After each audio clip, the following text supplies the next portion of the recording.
हर हर महादेव शंभु। भक्तजनों, आपका अपने चैनल आध्यात्मिक पर स्वागत है।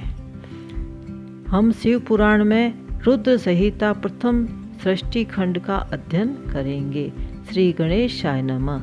ऋषियों के प्रश्न के उत्तर में नारद ब्रह्मा संवाद की अवतारणा करते हुए सुत जी का उन्हें नारद मोह का प्रसंग सुनाना, काम विजय के गर्व से युक्त हुए नारद का शिव, ब्रह्मा तथा विष्णु के पास जाकर अपने तप का प्रभाव बताना। जो विश्व की उत्पत्ति, स्थिति और लय आदि के एकमात्र कारण है, गौरी गिरिराज कुमारी उमा के पति हैं। तत्व यज्ञ है जिनकी कीर्ति का कहीं अंत नहीं है, जो माया के आश्रय होकर भी उससे अत्यंत दूर है तथा जिनका स्वरूप अचित्य है। उन विमल बोध स्वरूप भगवान शिव को मैं प्रणाम करती हूँ। मैं स्वयं भाव से उन अनादि शांत स्वरूप एकमात्र पुरुषोत्तम शिव की वंदना करता हूँ, जो अपनी माया से इस संपूर्ण विश्व की सृष्टि करके आकाश की भांति इसके भीतर और बाहर भी स्थित है। जैसे लोहा चुंबक से आकृष्ट होकर उसके पास ही लटकता रहता है, उसी प्रकार ये सारे जगत सदा सब और जिसके आसपास ही भ्रमण करते हैं। जिन्होंने अपने से ही इस प्रपंच को रचने की विधि बताई थी, जो सबके भीतर अंतर्यामी रूप से विराजमान है तथा जिनका अपना स्वरूप अत्यंत गूढ़ है, उन भगवान शिव की मैं सादर वंदना करता हूँ। व्यास जी कहते हैं, जगत के पिता भगवान शिव, जगत माता कल्याणमयी पार्वती तथा उनके पुत्र गणेश जी को नमस्कार करके हम इस पुराण का वर्णन करते हैं। एक समय की बात है, नेमी शरण में निवास करने वाले शौनक आदि सभी मुनियों ने उत्तम भक्ति भाव के साथ सुत जी से पूछा।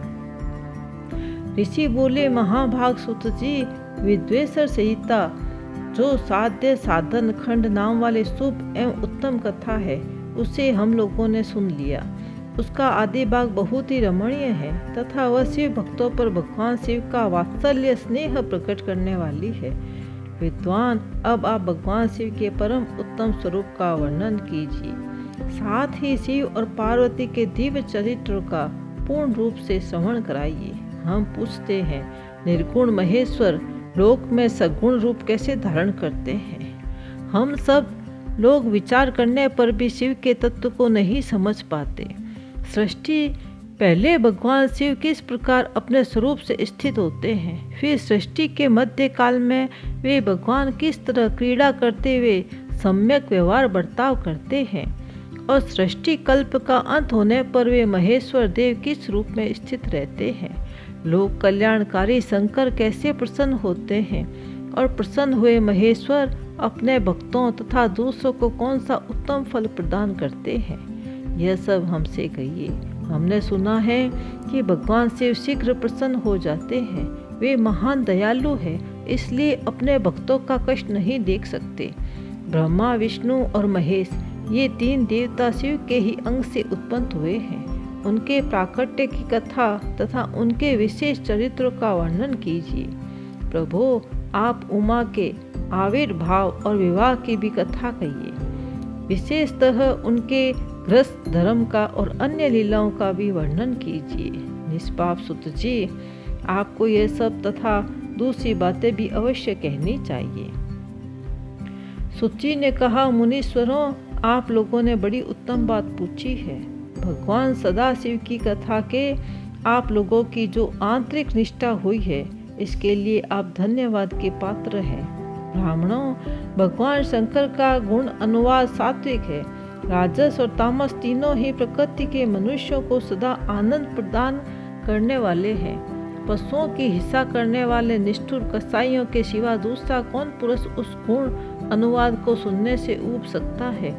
जिनके मन में कोई तृष्णा नहीं है, ऐसे महात्मा पुरुष भगवान शिव के उन गुणों का गान करते हैं, क्योंकि वह गुणावली संसार रूपी रोग की दवा है।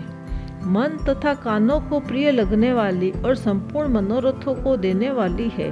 ब्राह्मणों, आप लोगों के प्रश्न के अनुसार मैं यथाबुद्धि प्रयत्न पूर्वक शिव लीला का वर्णन करता हूँ, आप आदर पूर्वक सुने। जैसे आप लोग पूछ रहे हैं, उसी प्रकार देव ऋषि नारद जी ने शिव रूपी भगवान विष्णु से प्रेरित होकर अपने पिता से पूछा था। अपने पुत्र नारद का प्रश्न सुनकर शिव भक्त ब्रह्मा जी का चित्त प्रसन्न हो गया और वे उन मुनि शिरोमणि को हर्ष प्रदान करते हुए प्रेम पूर्वक भगवान शिव के यश का गान करने लगे। एक समय की बात है, मुनि शिरोमणि विप्र व नारद जी ने, जो ब्रह्मा जी के पुत्र हैं, विनिश्चित हो तपस्या में मन लगाया। हिमालय पर्वत में कोई एक गुफा थी जो बड़ी शोभा से संपन्न दिखाई देती थी। उसके निकट देव नदी गंगा निरंतर वेग पूर्वक बहती थी। वहाँ एक महान दिव्य आश्रम था जो नाना प्रकार की शोभा से सुशोभित था। दिव्यदर्शी नारद जी तपस्या करने के लिए उसी आश्रम में गए। उस गुफा को देखकर मुनि व नारद जी बड़े प्रसन्न हुए और सुदीर्घ काल तक वहां तपस्या करते रहे। उनका अंतकरण शुद्ध था। वे दृढ़ता पूर्वक आसन बांधकर मौन हो प्राणायाम पूर्वक समाधि में स्थित हो गए। ब्राह्मणों, उन्होंने वह समाधि लगाई जिसमें ब्रह्मा का साक्षात्कार कराने वाले अहम ब्रह्मास्मि, मैं ब्रह्मा हूँ, यह विज्ञान प्रकट होता है। मुनि व नारद जी जब इस प्रकार तपस्या करने लगे, उस समय यह समाचार पाकर देवराज इंद्र कांप उठे। वे मानसिक संताप से विहल हो गए। ये नारद मुनि मेरा राज्य लेना चाहता है। मन ही मन ऐसा सोचकर इंद्र ने उसकी तपस्या में विघ्न डालने के लिए प्रयत्न करने की इच्छा की। उस समय देवराज ने अपने मन से कामदेव का स्मरण किया। स्मरण करते ही कामदेव आ गए। महेंद्र ने उन्हें नारद जी की तपस्या में विघ्न डालने का आदेश दिया। यह आज्ञा पाकर कामदेव वसंत को साथ ले बड़े गर्व से उस स्थान पर गए और अपना उपाय करने लगे। उन्होंने वहां शीघ्र ही अपनी सारी कलाएं रच डाली। वसंत ने भी मदमस्त होकर अपना प्रभाव अनेक प्रकार से प्रकट किया। मुनिवरों, कामदेव और वसंत के अथक प्रयत्न करने पर भी नारद मुनि के चित्त में विकार नहीं उत्पन्न हुआ। महादेव जी के अनुग्रह से उन दोनों का गर्व चूर्ण हो गया। सोनक आदि महर्षियों, ऐसा होने में जो कारण था उसे आदर पूर्वक सुनो। महादेव जी की कृपा से ही नारद मुनि पर कामदेव का कोई प्रभाव नहीं पड़ा। पहले उसी आश्रम में कामसूत्र भगवान शिव ने उत्तम तपस्या की थी। सोनक आदि महर्षियों ने ऐसा होने में जो कारण था उसे आदर पूर्वक सुनो। महादेव जी की कृपा से ही नारद मुनि पर कामदेव का कोई प्रभाव नहीं पड़ा।